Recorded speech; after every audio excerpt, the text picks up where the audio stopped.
Dios va a guiar a su siervo Juan a escribir a 7 iglesias. 7 iglesias, un mensaje particular. Él va a seguir una forma muy parecida en todas las iglesias. Él va a empezar con una recomendación. Él va a reconocer cosas buenas que ellos hicieron. En todas las iglesias, salvo una iglesia, la iglesia en la Odisea.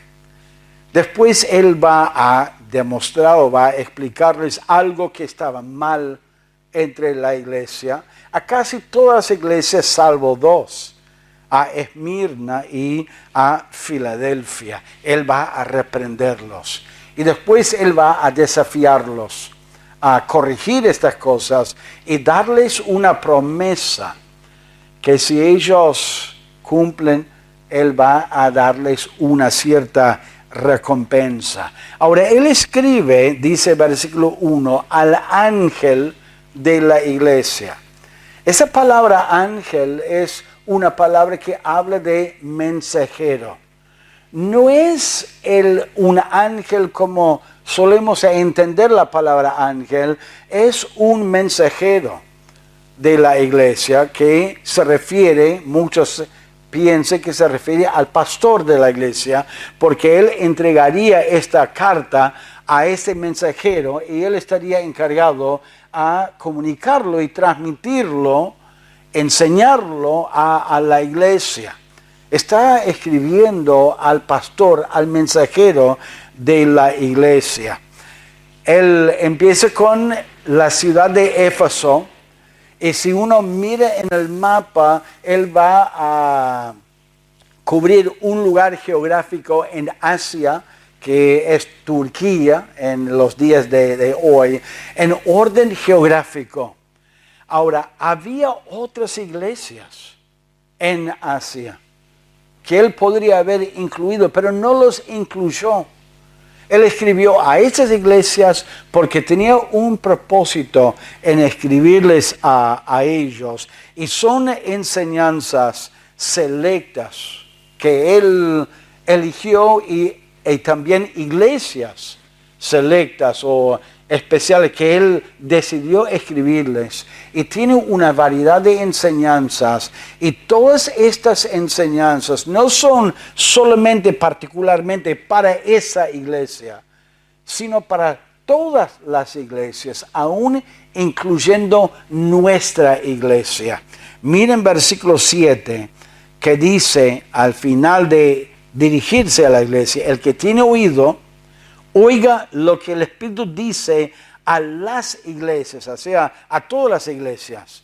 Al que venciere, le daré a comer del árbol de la vida, el cual está en medio del paraíso de Dios. O sea, estas enseñanzas son enseñanzas para todas las iglesias. Nosotros podemos tomar como un ejemplo sus palabras e instrucciones a la iglesia para nuestra iglesia. Deberíamos examinar nuestra vida y tomarlo muy, muy en serio. Esta carta, iglesias, es muy diferente en cada una de las iglesias. Es muy particular las instrucciones y la llamada de atención, las promesas. Y en todas estas cartas, en las 7 cartas, manifiesta algún aspecto de Cristo que tiene algo que ver con sus enseñanzas, su exhortación a la iglesia. Y les exhorta a ellos. Había otras iglesias, aún iglesias más grandes, más importantes, pero Dios pasó por alto esas iglesias en particular para comunicarles un mensaje. Y aquí ahora en Éfeso, él va a comunicar un mensaje muy importante. La iglesia en Éfeso era una iglesia con manos calientes, digamos, para servir al Señor. Manos activas para servir al Señor. Pero lamentablemente Dios vio en ellos un corazón frío hacia Él. La iglesia en Éfeso estaba dispuesto a servir a Dios y trabajar para Dios, pero no disfrutar de una buena comunión con Dios. Y como vengo compartiendo en la iglesia, es muy, muy posible que un creyente se aleja de Dios. Y muchas veces uno piensa en un creyente alejado de Dios como alguien que no se congrega, que está ahí en su casa, que está metido en cosas raras. Pero aquí tenemos una iglesia llena de gente que estaba descuidando su comunión con Dios y aún trabajando para Dios. Él dice que estaban alejados de Él en su comunión con Él. Vemos primero que la recomendación, Dios veía algo bueno en la iglesia y le llama la atención y expresa su gratitud, su aprecio por la iglesia. Miren, en primer lugar, la recomendación. Versículo 2, yo conozco tus obras, tu arduo trabajo y paciencia, y que no puedes soportar a los malos, y has probado a los que se dicen ser apóstoles y no lo son, y los has hallado mentirosos. Era una iglesia muy, muy inteligente, muy sabio, conocía bien la verdad, las escrituras. Y él dice, yo conozco.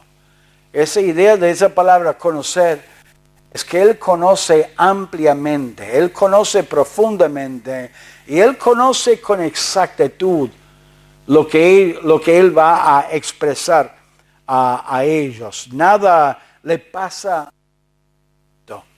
Es la idea de algo completo, un conocimiento completo, es un conocimiento verdadero. Él no se está equivocando. A veces un ser humano dice, yo conozco lo que vos hiciste o lo que vos no estás haciendo de otra persona, cuando en realidad no conocen verdaderamente lo que está haciendo y lo que no está haciendo. No sabe exactamente. Dios sí sabe. Él sabe las obras, Él sabe lo que ellos estaban haciendo a ellos. Él sabía de sus obras en la obra del Señor, en el trabajo en la iglesia. Él sabía sus obras en general. Él dice, yo sé su arduo trabajo. A veces los padres le damos a los hijos un trabajito y por ahí nosotros estamos haciendo otra cosa y cuando volvemos a verlo o están distraídos o están haciendo el trabajo apenas, digamos, no están haciéndolo bien, están ordenando las cosas a medias y por ahí están jugando, distraídos. Esta iglesia estaba trabajando para Dios y no estaban haciendo solamente el mínimo, estaban trabajando arduamente, estaban trabajando con fuerza, con sacrificio, con dolor. Y con dificultad. Él dice, yo sé su paciencia. La idea de la paciencia es que ellos estaban trabajando, que había una resistencia, que había oposición, pero no cedieron a la oposición. Tuvieron paciencia para seguir adelante. Es la idea de llevar una carga y de estar muy, muy cansado y querer dejar de hacer lo que está haciendo, llevando esta carga, pero continuar. Y esa es la idea. Yo conozco su paciencia, yo conozco su trabajo, que están trabajando fuertemente y que no soportaron los malos. Había gente muy mal intencionada. Y la idea aquí es que los malos no eran abiertamente malos, sino que ellos eran malos a escondidas. Eran falsos maestros. Y ellos estaban atentos a lo que ellos decían. Decían ser apóstoles, representantes de Dios, representantes de la palabra de Dios, y que amaban la palabra de Dios, pero comprobaron, estudiando, comparando, escuchando con atención, de que ellos eran falsos maestros, eran muy, muy atentos, no eran ingenuos.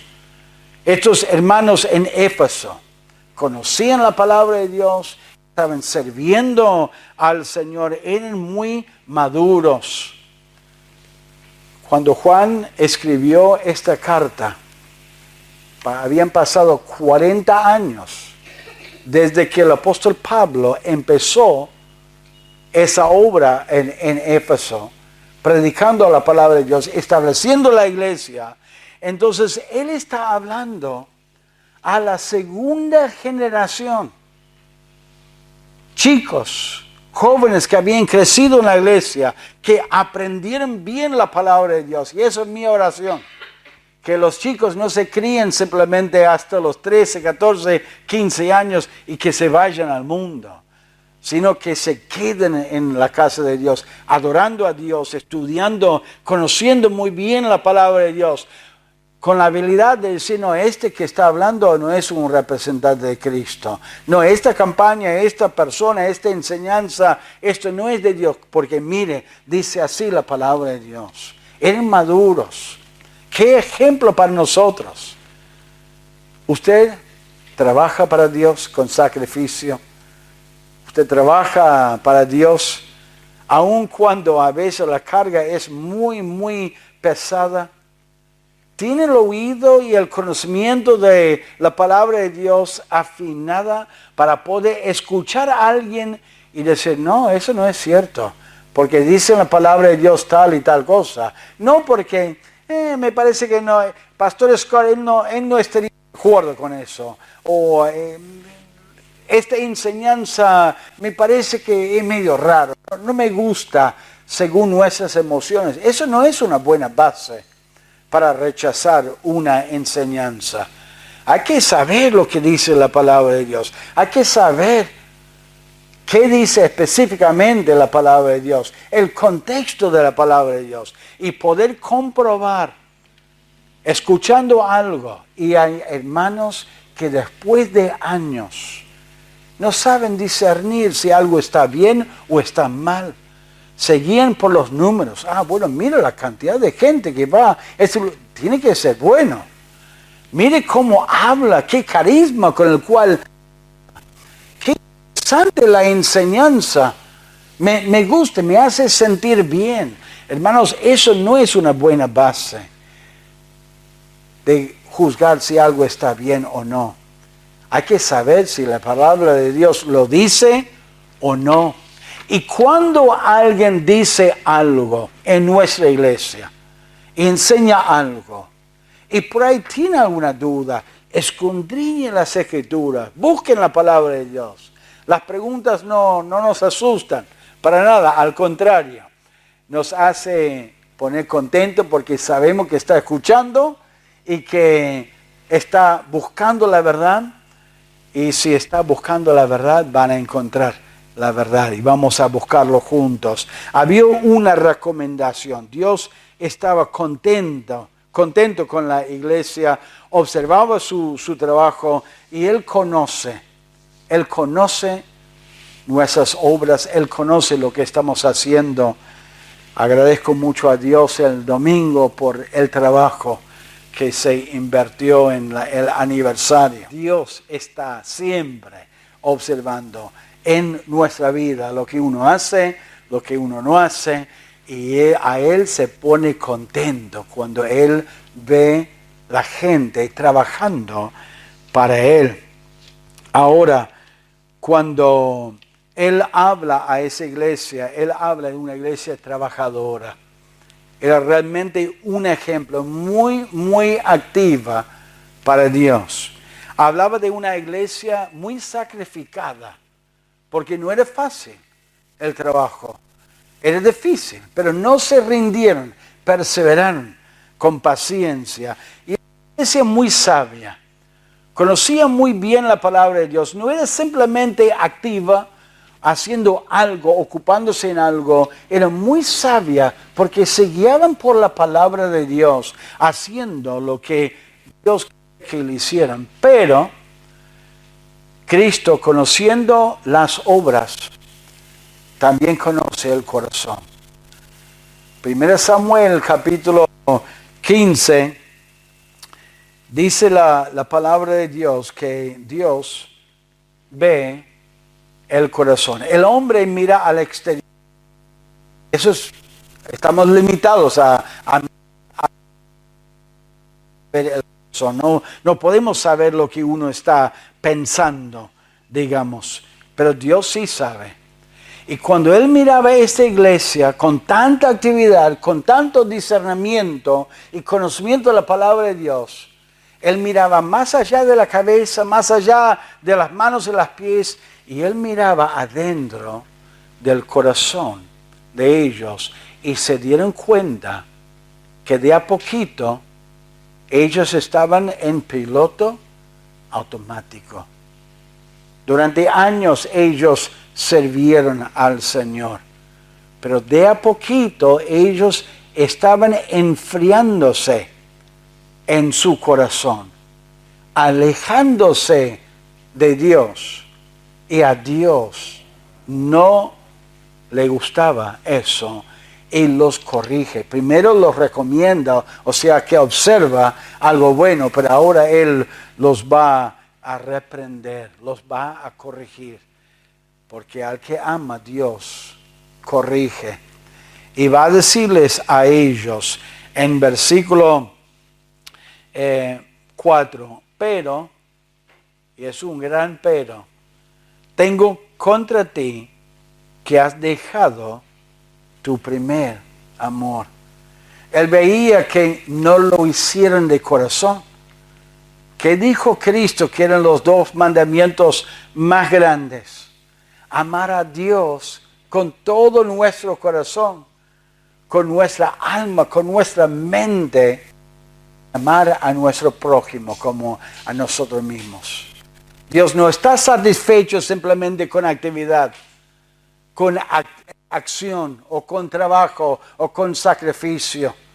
Él quiere el corazón del creyente y quiere que amemos a Dios de corazón y que cuidemos nuestro corazón. Sobre todas las cosas, dice el libro de Proverbios, porque del corazón emana la vida. Y si uno está haciendo lo que está haciendo sin su corazón fuera de comunión con Dios, ¿de qué sirve?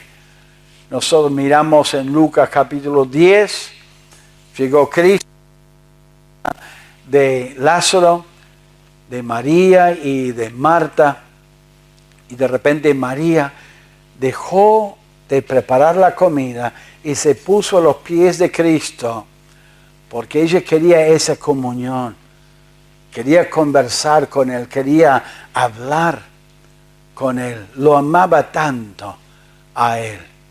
Y Marta ahí trabajando, era encomendable lo que ella hacía, pero estaba un poco molesto, estaba enojada con María. ¿Por qué?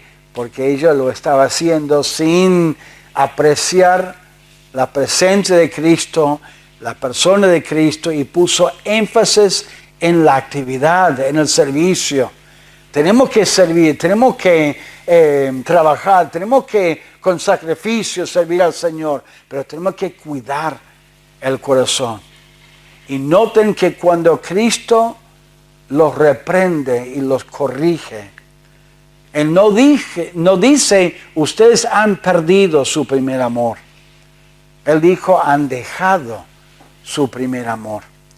Y la diferencia es, uno puede perder el amor por descuido, por circunstancias, pero cuando uno deja su primer amor, es porque está escogiendo otras cosas u otras personas. Y él veía en esta iglesia que estaban descuidando su corazón, que estaban eligiendo otras cosas. La palabra no nos explica exactamente qué es lo que estaba pasando, pero cuidadosamente él dice, has dejado. Es un acto de la voluntad. Y si usted ama a Dios y a Dios, es el resultado de un cuidado de nuestra parte, esta relación, de amar a Dios por sobre todas las cosas y poner la mirada en las cosas de arriba y cuidar nuestra comunión con Él. Él los reprende a ellos. Él sabe lo que hay en nuestro corazón. ¿Qué ve Dios en tu corazón en esta tarde? ¿Ve un corazón que realmente busca a Dios, que busca servir a Dios, que busca amar a Dios? Él lo sabe. ¿Cómo puedo yo saber? ¿Cómo se ve una persona que está enamorado con Cristo, en buena comunión con Cristo? En Gálatas 5 dice que el hecho de ser lleno del Espíritu Santo es una indicación de que uno está en comunión con Él. Yo puedo saber si mi corazón realmente ama a Dios y estoy en comunión con Dios, si yo manifiesto la presencia y el control y la llenura del Espíritu Santo. ¿Cómo se ve una persona que realmente ama a Dios?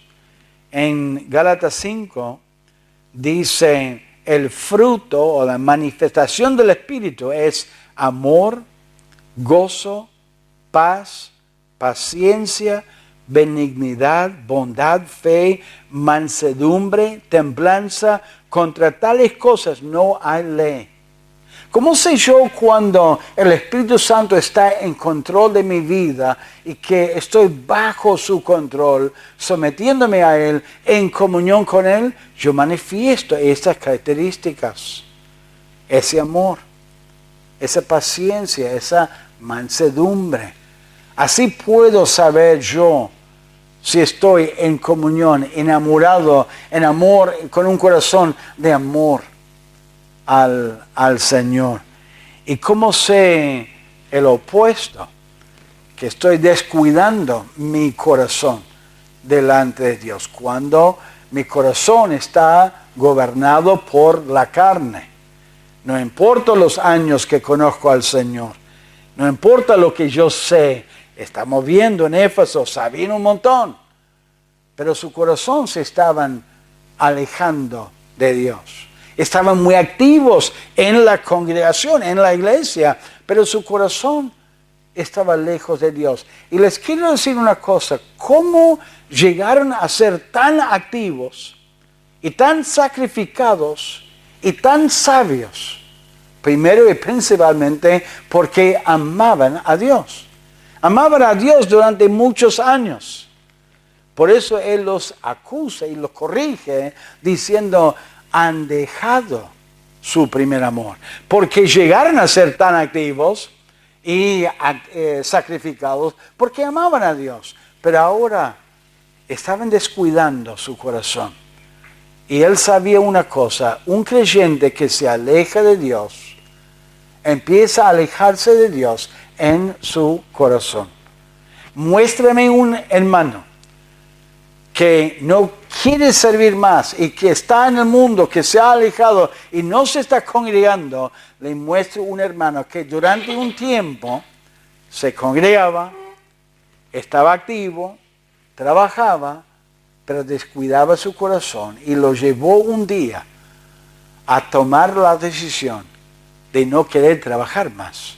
Dios sabía que si ellos no cuidaban su corazón, iban a dejar de trabajar eventualmente. Se manifiesta muchas veces con el tiempo que uno está descuidando su corazón.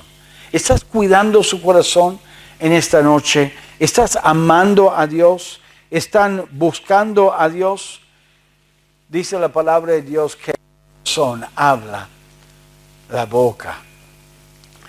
Escuchen sus palabras. Son palabras guiadas por el Espíritu, paciencia, mansedumbre, amor, o son palabras de vez en cuando que manifiestan contención, enojo, menosprecio, crítica. ¿Cómo se ve en su casa, con su familia? ¿Tiene la misma tranquilidad, el mismo amor, la misma paciencia? ¿O se llevan con contención en el hogar, con menosprecio, con enojo, con rencor? Esas son manifestaciones de la carne y manifestaciones de un dominio de la carne, no una buena relación de amor con Dios, del Espíritu Santo de Dios. De la abundancia del corazón habla la boca. ¿Cómo puedo yo saber si estoy en comunión con Dios? Porque aparte es fácil también engañarnos. Sí, pastor, yo leo la Biblia, tengo un tiempo de oración todos los días. No es simplemente por actividades. Es por una comunión íntima con el Señor. Hay que amar a Dios y cuidar el corazón. Dios los corrige. Y los corrige expresando que necesitan arrepentirse. ¿Y qué tenemos que hacer cuando nos arrepentimos de un pecado?